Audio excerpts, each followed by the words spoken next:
Hello friends, आज से हम एनसीईआरटी क्लास 6 की ज्योग्राफी को शुरू कर रहे हैं। एनसीईआरटी की किताबें अपने आप में हर कॉम्पिटिटिव एग्ज़ाम में एक महत्वपूर्ण भूमिका निभाती हैं। आइए हम चैप्टर फर्स्ट से शुरू करते हैं। चैप्टर फर्स्ट का नाम है सौरमंडल में पृथ्वी। सूर्यास्त के बाद आकाश को देखना कितना अच्छा लगता है।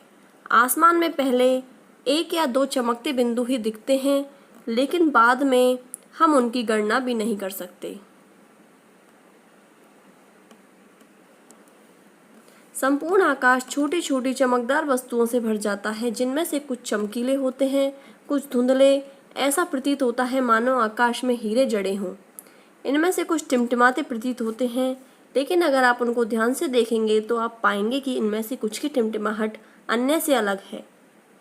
ये बिना किसी टिमटिमाहट के चंद्रमा के समान चमकते हैं।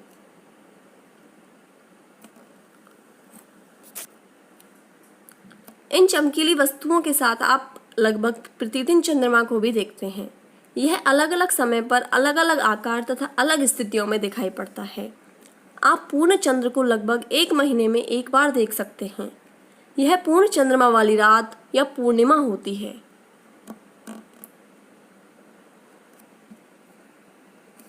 पंद्रह दिन के बाद आप इसे देख नहीं सकते। यह नए चंद्रमा की रात्रि या अमावस्या होती है। ऐसी रात में अगर आसमान साफ है तो आप आसमान का अवलोकन अच्छी तरह से कर सकते हैं। क्या आपको इस बात पर आश्चर्य नहीं होता कि हम दिन के समय चंद्रमा एवं इन सभी छोटी चमकीली वस्तुओं को क्यों नहीं देख पाते? ऐसा इसलिए है क्योंकि सूर्य के अत्यधिक तेज प्रकाश के कारण रात के समय चमकने वाली वस्तुओं को हम दिन में नहीं देख पाते हैं। सूर्य, चंद्रमा तथा वे सभी वस्तुएं जो रात के समय आसमान में चमकती हैं, खगोलीय पिंड कहलाती हैं। अभी कोई हमसे पूछे कि खगोलीय पिंड किसे कहते हैं? सूर्य, चंद्रमा तथा वे सभी वस्तुएं जो रात के समय आसमान में चमकती हैं, उन्हें हम खगोलीय पिंड कहते हैं। कुछ खगोलीय पिंड बड़े आकार वाले तथा गर्म होते हैं। ये गैसों के बने होते हैं तथा इनके पास अपनी ऊष्मा तथा प्रकाश होता है, जिससे वे बहुत बड़ी मात्रा में उत्सर्जित करते हैं। इन खगोलीय पिंडों को तारा कहते हैं। सूर्य भी एक तारा है, जैसा कि आपने ऊपर पढ़ा।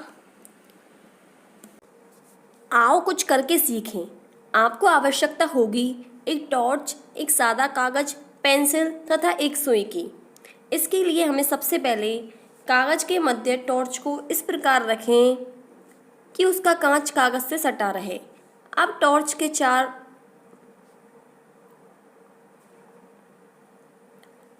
के कांच के चारों ओर एक वृत्त खींचें।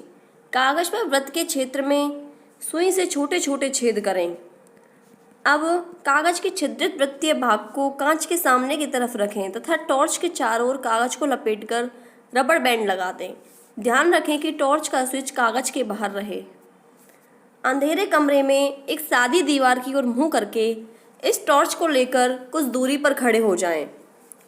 दूसरी सभी बत्तियों को बुझा दें। अब टॉर्च की रोशनी दीवार पर डालें।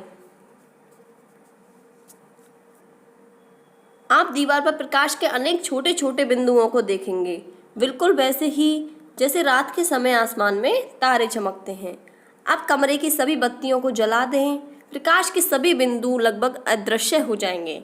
आप इसकी तुलना उस अवस्था से कर सकते हैं जब रात्रि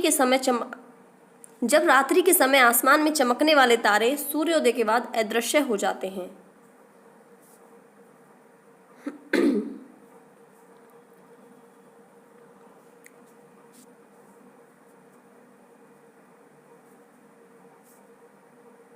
रात के समय चमकते हुए अनगिनत तारे सूर्य के ही समान हैं, लेकिन हमसे बहुत अधिक दूर होने के कारण हम लोग उनकी ऊष्मा या प्रकाश को महसूस नहीं करते हैं। वे अत्यंत छोटे दिखाई पड़ते हैं। आपने अवश्य ध्यान दिया होगा कि कुछ दूरी से देखने पर सभी वस्तुएं छोटी दिखाई पड़ती हैं। अत्यधिक ऊंचाई पर उड़ रहा हवाई जहाज कितना छोटा दिखाई देता है। ये देखिए, ये हमारा ध्रुव तारा इस जगह पर है। ध्रुव तारा कौन सी दिशा में होता है? ध्रुव तारा उत्तर दिशा में।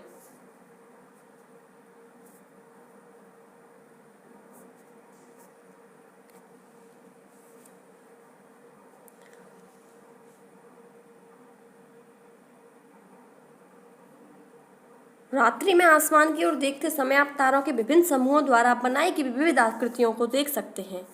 ये नक्षत्र मंडल कहलाते हैं। अर्सा मेजर या बिग बियर इसी का एक प्रकार है।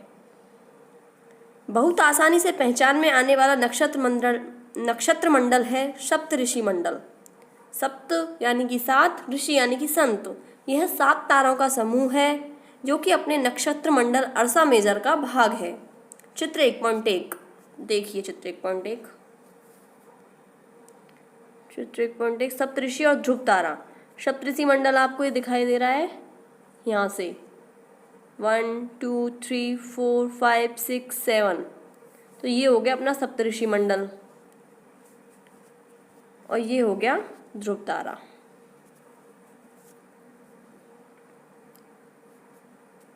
अपने परिवार या आस पड़ोस में किसी बड़े व्यक्ति से कहिए कि वह आपको आसमान में और अधिक तारों, ग्रहों तथा नक्षत्र मंडलों को दिखाए। प्राचीन समय में लोग रात्रि में दिशा का निर्धारण तारों की सहायता से करते थे। उत्तरी तारा उत्तर दिशा को बताता है, इसे ध्रुव तारा भी कहते हैं। यह आसमान में हमेशा एक ही स्थान पर रहता है। हम सप्तऋषि की सहायता से ध्रुव तारे की स्थिति को जान सकते हैं। चित्र 1.1 में आप देखेंगे कि यदि सप्तऋषि मंडल के संकेतक तारों को आपस में मिलाते हुए एक काल्पनिक रेखा खींची जाए एवं उसे आगे की ओर बढ़ाया जाए तो यह ध्रुव तारे की ओर इंगित करेगी। देखते हैं, चलो।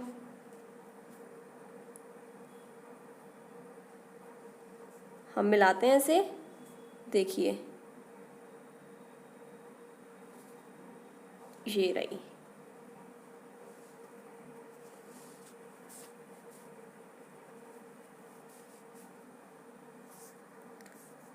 कुछ खगोलीय पिंडों में अपना प्रकाश एवं ऊष्मा नहीं होती, वे तारों के प्रकाश से प्रकाशित होते हैं। ऐसे पिंड ग्रह कहलाते हैं। ग्रह, जिसे अंग्रेजी में प्लेनेट कहते हैं, ग्रीक भाषा के प्लेनेटाई शब्द से बना है, जिसका अर्थ होता है परिभ्रमक, अर्थात चारों ओर घूमने वाले। पृथ्वी, जिस पर हम रहते हैं, एक ग्रह है। यह अपना संपूर्ण प्रकाश एवं ऊष्मा सूर्य से प्राप्त करती है, जो पृथ्वी के सबसे नजदीक का तारा है। पृथ्वी को बहुत अधिक दूरी से, जैसे चंद्रमा से देखने पर यह चंद्रमा की तरह चमकती हुई प्रतीत होगी।